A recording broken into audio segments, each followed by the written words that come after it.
ये बताएं कि आपने जो है वो भारत को क्यों नहीं बुलाया? भारत में जो है वो मुसलमानों की तादाद कितनी है? और ये अगर इस्लामिक कोऑपरेशन है तो आप दुनिया भर के मुसलमान आपस में कोऑपरेट करेंगे तो जो वहां पे जो है वो 20-22 करोड़ या इससे भी ज्यादा मुसलमान आबाद हैं, उनको आप किस तरीके से जो है वो बाहर निकाल सकते हैं? और सऊदी अरेबिया और गालिबन टर्की इस तरह जाना एक सवाल या निशान है। मूड से लग रहा था कि वो इन बातों पे नाराज हुए जो इमरान खान साहब ने की। सऊदी अरेबिया और दुबई यूएई के लोग सारे पहले कश्मीर को होके आए, जाके वो भारत से कश्मीर का दौरा करके आए हैं, वहां पे वो अपने इन्वेस्टमेंट प्रोजेक्ट शुरू कर रहे हैं।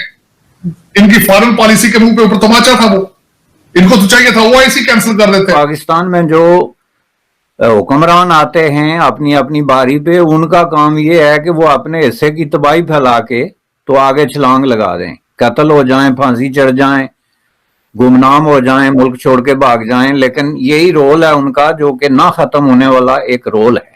नमस्कार दोस्तों, स्वागत है आप लोग का आईएनएल न्यूज के एक और नए वीडियो में। दोस्तों, ओआईसी की मीटिंग में भारत को न बुलाने जाने से पाकिस्तान में बवाल मच गया है, क्योंकि दोस्तों आपको पता होगा कि जो ओआईसी की मीटिंग है वो पूरी तरीके से फेल हुई है, जिसमें कि सऊदी और जो तुर्की है वो बहुत ज़्यादा पाकिस्तान से नाराज़ हो चुके हैं, क्योंकि जिस प्रकार से पाकिस्तान ने चाइना को खुश करने के लिए सऊदी और तुर्की को किनारा कर दिया, उसके बाद से दोनों जो लोग वहाँ से आए हुए थे वो उसी दिन वहाँ से चले गए।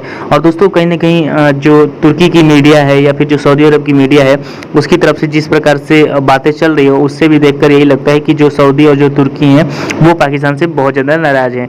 दोस्तों, पाकिस्तान की जिस प्रकार की फॉरेन पॉलिसी रही है उससे तो आज पूरी दुनिया ही नाराज़ रही है, चाहे वो चाइना हो। चाइना जो कि पाकिस्तान का एकमात्र ऐसा दोस्त माना जाता है, और खुद पाकिस्तानी भी ये बात मानते हैं कि वो एक ऐसा दोस्त है जो पाकिस्तान को कभी धोखा नहीं देगा। लेकिन जो चाइना है वो भी आज पाकिस्तान से नाराज़ है। तो कहीं ना कहीं पाकिस्तान की जो फॉरेन पॉलिसी रही है वो इतनी तरीके से फेल रही है कि कोई भी देश जो है वो पाकिस्तान से खुश नहीं है। और जो ओआईसी की मीटिंग है उसमें भी जितने भी कंट्री आए थे उसमें से दो बड़े मुल्क जो कि काफ़ी अहम भूमिका निभाते हैं ओआईसी की मीटिंग में, वो पाकिस्तान से नाराज़ हो चुके हैं। तो चलिए वीडियो में आगे बढ़ते हैं, देखते हैं कि पाकिस्तानी मीडिया जो है वो भारत को ओआईसी में न बुलाए जाने पर भी क्या बात कर रहा है। ये बताएं कि आपने जो है वो भारत को क्यों नहीं बुलाया? भारत में जो है वो मुसलमानों की तादाद कितनी है?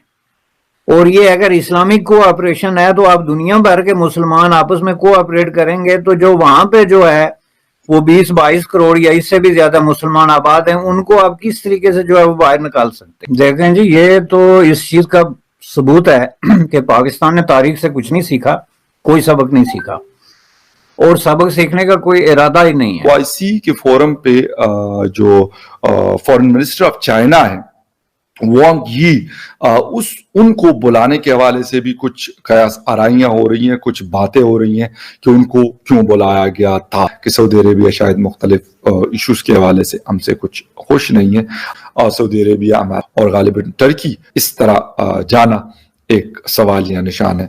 मे भी कि उनकी कोई एक्टिविटी हो, लेकिन जैसे क्योंकि फॉरेन मिनिस्टर आते हैं तो उनका एक पूरा स्केजुअल बनता है, उसके मुताबिक फिर वो चीजें, और ऐसी कोई सऊदी अरेबिया में कोई इमरजेंसी ऐसी कोई नजर नहीं आई न्यूज में टर्की के अंदर कि उनको इमरजेंसी में यहाँ से टेक ऑफ करके और अपने मुल्कों में जाना पड़ रहा था। तो ये भी एक बड़ी ही इंपॉर्टेंट चीज है।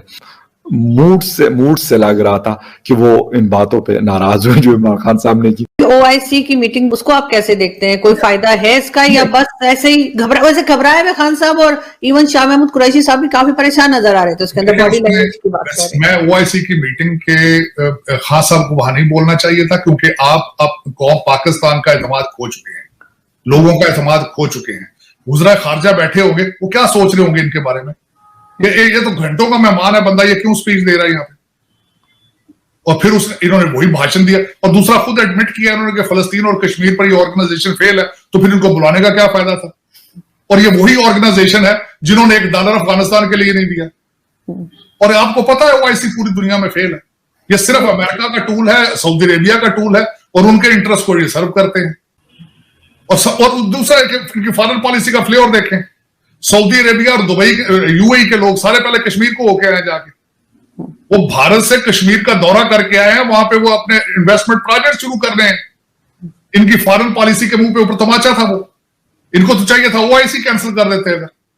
कि भाई ये क्या हो रहा है। भारत से अगर भारत लोगों को ला सकता है अपने कश्मीर में इन्वेस्टमेंट करने के लिए, तो हमारे यहाँ भी आया जा सकता है, लेकिन उसके लिए तरीका होता है, उनसे बातचीत की जाती है, उन्हें अट्रैक्ट किया जाता है। हमारे यहाँ तो मैं जा चुकी हूँ सर 1.5-2 साल पहले वहां पे एक शो बनाने के लिए, सड़कें नहीं बनी हुई है, जाना मुश्किल है, मोबाइल सर्विस नहीं है, वो सही नहीं चल रही होती, मतलब जगह जगह सिग्नल ड्रॉप हो रहे होते हैं, बहुत मसले हैं हमारे यहाँ आजाद कश्मीर में।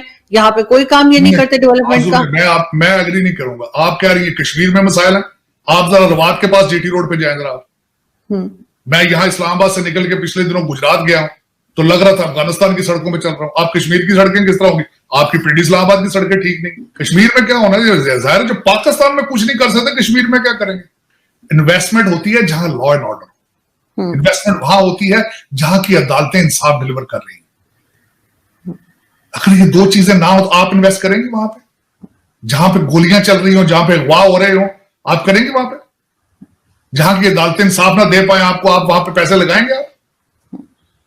बिल्कुल। कि इंडिया से हम बहुत कुछ सीख भी सकते हैं, जैसे उन्होंने बहुत अपने इन्वेस्टर्स को अट्रैक्ट किया। इसके अलावा उनके हर जगह पे, बल्कि अक्सर जगह पे उनके बड़ी बड़ी कंपनीज में उनके सीईओज बैठे हुए हैं। यूट्यूब हो चाहे गूगल हो, चाहे कई कंपनीज ने उनके ऑफिसेज इंडिया में खोले।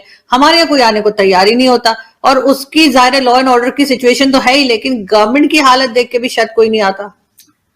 देखें, भारत की हिस्ट्री देखें, भारत का हमारे साथ कोई कंपैरिजन नहीं है। आपका कंपैरिजन तो बांग्लादेश के साथ भी नहीं हो सकता। भारत तो बहुत 1947 से है वो। आप तो बांग्लादेश 1973 में आजाद हुआ है, आपसे जान छुड़ाई उन्होंने, आप तो उनके साथ भी नहीं कंपेयर कर सकते अपने आप। तो भारत का तो देखें ना, मैं इतना खुश हूं इस बात पे कि आम पार्टी दिल्ली में उन्होंने डिलीवर किया, पंजाब में आ गए। देखिए किस तरह उनका पॉलिटिकल उनका जो फैब्रिक क्या है, वहां पे कोई हाइब्रिड सिस्टम नहीं है, क्या चीजें। और ये पाकिस्तान में जो हुक्मरान आते हैं अपनी अपनी बारी पे, उनका काम ये है कि वो अपने हिस्से की तबाही फैला के तो आगे छलांग लगा दें, कत्ल हो जाएं, फांसी चढ़ जाएं, गुमनाम हो जाएं, मुल्क छोड़ के भाग जाएं। लेकिन यही रोल है उनका, जो कि ना खत्म होने वाला एक रोल है। और अगर इनमें से कोई एक वजह भी है तो फिर आपने इंडिया को क्यों नहीं बुलाया? आप मुझे ये बताएं कि किस हिसाब से, अगर रीजनल पावर्स की आप बात करते हैं, तो इंडिया अगर दूसरे नहीं तो तीसरे नंबर पे तो आएगा ना इस पूरे खित्ते। अगर एशिया को ही ले लें आप, तो चीन और रूस के बाद किसकी बारी है? अगर आप इसकी क्राइटेरिया को छोड़ के तो मुसलमानों के क्राइटेरिया की बात करेंगे, तो इंडिया के कौन से नंबर पे आएगा? बात यह है कि ये जो आप पॉलिटिक्स कर रहे हैं, सेल्फ डिस्ट्रक्टिव किस्म की पॉलिटिक्स है, जो एक ऐसी एक्सरसाइज है जिससे पॉजिटिव कुछ निकलना नहीं, क्योंकि आपकी नीयतों में फतूर है। और नीयत ये है कि हम जो इस्लाम के नाम पे जो है वो 40-50 मुल्कों को इकट्ठा करके डंडोरा पीटेंगे और चीन को लीडर बना के पेश करेंगे। ओआईसी की एक रूटीन बैठक 22 और 23 मार्च को पाकिस्तान में निर्धारित थी। आप लोगों को पता ही होगा कि ऑर्गेनाइजेशन ऑफ इस्लामिक कॉरपोरेशन या ओआईसी का गठन 25 सितंबर 1969